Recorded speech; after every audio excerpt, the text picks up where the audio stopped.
அன்பும் பண்பும் பாசமும் நேசமும் நிறைந்த நட்புகளுக்கும் உறவுகளுக்கும் என் இனிய காலை வணக்கம். இன்றும் நாம் முன்னாள் ஜனாதிபதியும் இஸ்ரோ விஞ்ஞானியுமான டாக்டர் APJ அப்துல் கலாம் அவர்களை பற்றி பார்ப்போம். 1984 ஜனவரி 3ஆம் தேதி மாலை நேரம். அந்த ஆண்டிற்கான இலக்குகளை தீர்மானிப்பதற்காக பம்பாயில் நடைபெற்ற ஒரு கூட்டத்தில் டாக்டர் அப்துல் கலாம் அவர்களும் அவர்கள் குழுவினரும் கலந்து கொண்டிருந்த சமயத்தில் டாக்டர் பிரம்மபிரகாஷ் மரணமடைந்துவிட்ட தகவல் கிடைத்தது. உணர்வுபூர்வமாக அவரோடு ஒருங்கிணைந்து பணியாற்றிய டாக்டர் அப்துல் கலாமுக்கு அது மிகப்பெரிய பேரிழப்பு.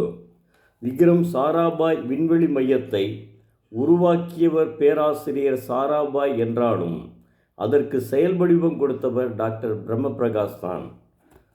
அது அவரை மிகவும் வருத்தியது. ஒரு டெவில் ஏவுகணையை அக்குவேறு ஆணிவேராக பிரித்து போட்டு பலதரப்பட்ட மாறுதல்களை புகுத்தி மறுபடியும் சீரமைத்தார்கள். துணை சாதனங்களை எல்லாவித சோதனைகளுக்கு உட்படுத்தி இறுதிக்கட்ட ஏவுகணை சாதனத்தை தயார் நிலையில் உருவாக்கிவிட்டார்கள்.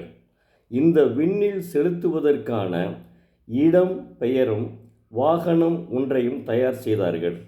மாற்றி அமைக்கப்பட்ட தொலைவு அதிகரிக்கப்பட்ட டெவில் ஏவுகணையை 1984 ஜூன் 26 விண்ணில் செலுத்தி சோதனை ரீதியில் வெடிக்க வைத்தார்கள். இந்தியாவில் தயாரான முதலாவது மேம்படுத்தப்பட்ட ஏவுகணை strap down initial guidance system சாதனத்தை சோதனை செய்து பார்த்த இந்த நடவடிக்கையில் டாக்டர் அப்துல் கலாம் அவரும் அவருடைய குழுவினரும் எதிர்பார்த்திருந்தபடி எல்லா அம்சங்களும் கச்சிதமாக நிறைவேறின. இந்திய ஏவுகணை வளர்ச்சி திட்ட வரலாற்றில் இது மிகவும் முக்கியத்துவம் வாய்ந்த முதல் நடவடிக்கை. வெகு காலமாக நமக்கு மறுக்கப்பட்டிருந்த வாய்ப்பு கடைசியில் DRDOவுடன் ஏவுகணை விஞ்ஞானிகள் வசப்படுத்தி விட்டார்கள். உலகத்திற்கு ஒரு செய்தியை ஓங்கிய குரலிலும் தெளிவாகவும் உணர்த்தி விட்டார்கள். நம்மால் சாதிக்க முடியும் என்ற தன்னம்பிக்கையை டாக்டர் அப்துல் கலாம் அவர்கள் உலகிற்கு உணர்த்திவிட்டார். இந்த விஷயம் உடனடியாக டெல்லியை எட்டியது. IGMPDயின் வளர்ச்சியை நேரில் பார்த்து அறிந்து கொள்வதற்கு பிரதமர் இந்திரா காந்தி ஆசைப்பட்டார்.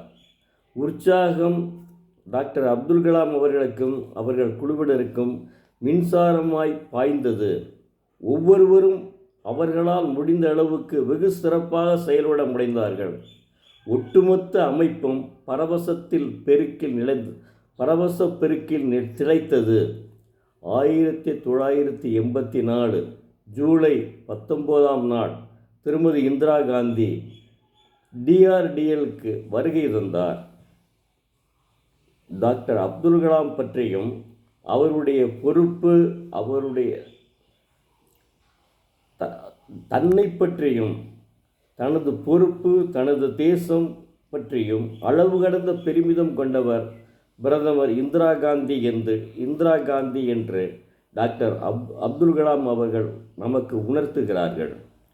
DRDO அவரை வரவேற்பதை ஒரு பாக்கியமாக கருதினார். 80 கோடி மக்களின் தலைவி என்பதை அவர் முழுமையாக உணர்ந்திருந்தார்.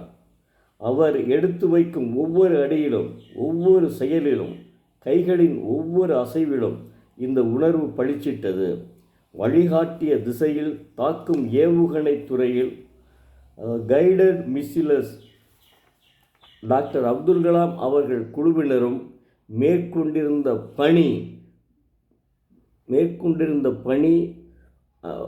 பணியின் மீது அவர் கொண்டிருந்த மதிப்பு